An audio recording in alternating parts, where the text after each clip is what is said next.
Hi, everybody. My name is Taylor Ellis, and I am the marketing director at Fulcrum Equity Partners, a lower middle market private equity firm based in Atlanta, Georgia. We primarily invest in software and healthcare IT companies. And a recent initiative of ours is to collect the different department leads of our portfolio companies into quarterly roundtables to talk about relevant topics and challenges and opportunities that they're all facing. So, one of the communities that we focus on, marketing, has recently come to me and requested to learn more about LinkedIn marketing. So, a lot of them are trying their hand at LinkedIn marketing. They know there's a place for it in their marketing playbook, but they want to figure out how and why and what are the best practices to make LinkedIn work, which is how we met Anthony here. And I'd like to go ahead and introduce Anthony Blatner and bring him on to talk about what we recently discussed in our marketing roundtable on LinkedIn.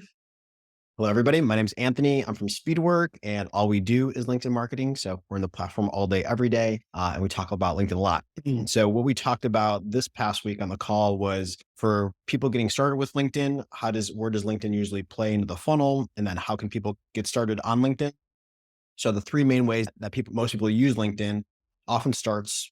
I often recommend starting with the organic side. That's free. You just got to put in the time to create your content and then post it onto LinkedIn. And the easiest way to get started, so I recommend for most people to start with a personal profile. You can post on both your personal and your company, and you'll want to have some activity on your company page, but personal profiles are going to get the most engagement, especially in the beginning, because most people have their existing network. They have more connections and followers to start than a brand new company page does. It'll take time to build that up. So most people start on their personal page, and then also with just the natural tendency that people interact with people more than to do companies. So start by posting on your personal profile. You want to have some activity on your company page and maybe you repost stuff between each other, but start on your personal profile and then maximize that free organic channel. And then as a company grows, often as they start to hire salespeople, then starting an outbound motion on LinkedIn can be effective. Using the LinkedIn Sales Navigator tool, you can build lists based on lots of different criteria like industry and company size and job title, and build your target list that way. Then you can start reaching out to those people, connecting with them, starting conversations, and then let your sales team kind of handle that from there. And then the third and final way is using the advertising side of the platform.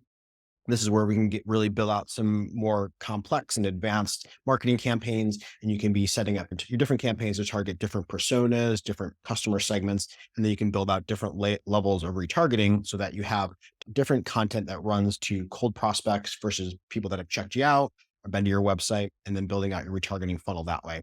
So those are the three different ways to get started with using LinkedIn. Yeah.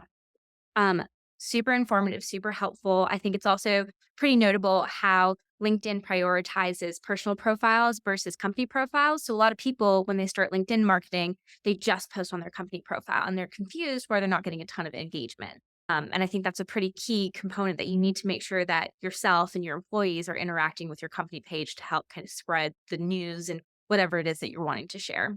Exactly. And the other thing is that LinkedIn wants you to pay for ad spend to promote companies on LinkedIn. So you can boost company posts in advertising campaigns, but they want you to run ads to promote companies. And then it's just the natural things of people have more connections to start than company pages, and that people interact with people more than they do companies to start. Exactly.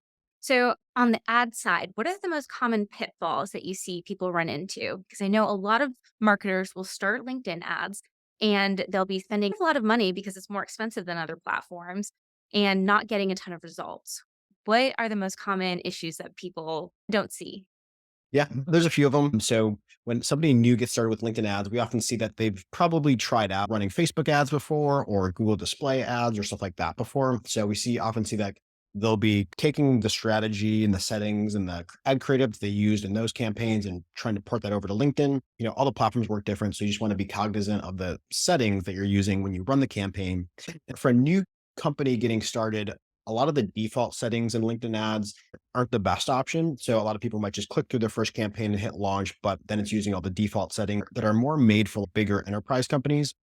So for example, when you set your targeting initially in ads, you'll want to turn off audience expansion to start.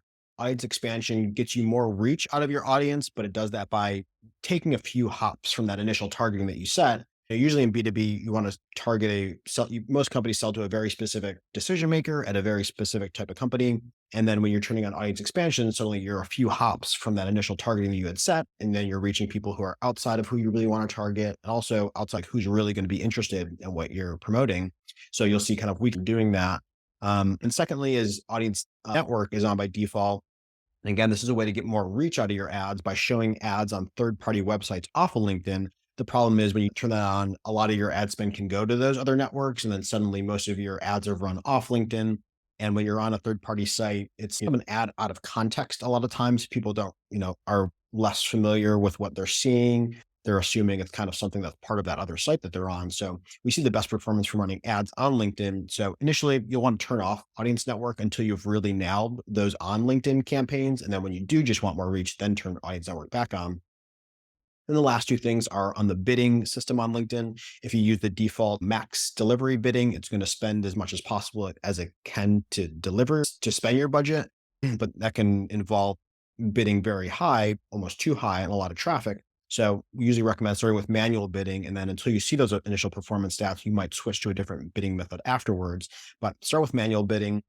And the last item is a lot of times when people are reusing ad creative, they might have used on another platform. It was probably created for those platforms using those platforms best practices. But on LinkedIn, and the issue with that I usually see is on Facebook, for example, and like Google Display, it's often kind of curiosity invoking ads where you're just trying to draw the click in, you're just trying to draw traffic into your website no matter what.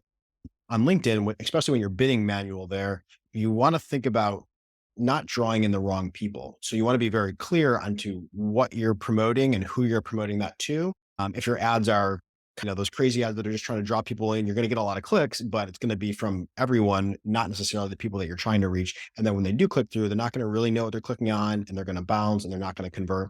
Usually with LinkedIn ads, you want to be pretty clear and direct on who it is that you're talking to and what you're promoting. And the way that we think about that is to reduce any wasted clicks. Yeah, I think one of the key takeaways that I took from your session that you led was it's really quality over quantity when you're getting started on LinkedIn. And that's the benefit of LinkedIn is that you're able to be very targeted and focused and just really hit the folks that you want to be in front of, not just the pray and spray method. Exactly. Because it is also like a more expensive platform than say like Facebook ads or Google display ads. So you want to be careful with that ad spend that you're putting there. And for a lot of B2B, it's find those very valuable decision makers. Most B2B companies don't sell to everybody. So it's find those specific people you want to reach and just focus on them. Right. Well, I know that our marketing leads found your session very informative. Thank you so much for taking the time to come meet with us. And thank you for taking the time to do this recap today. Absolutely. Thanks for having me. It was a lot of fun.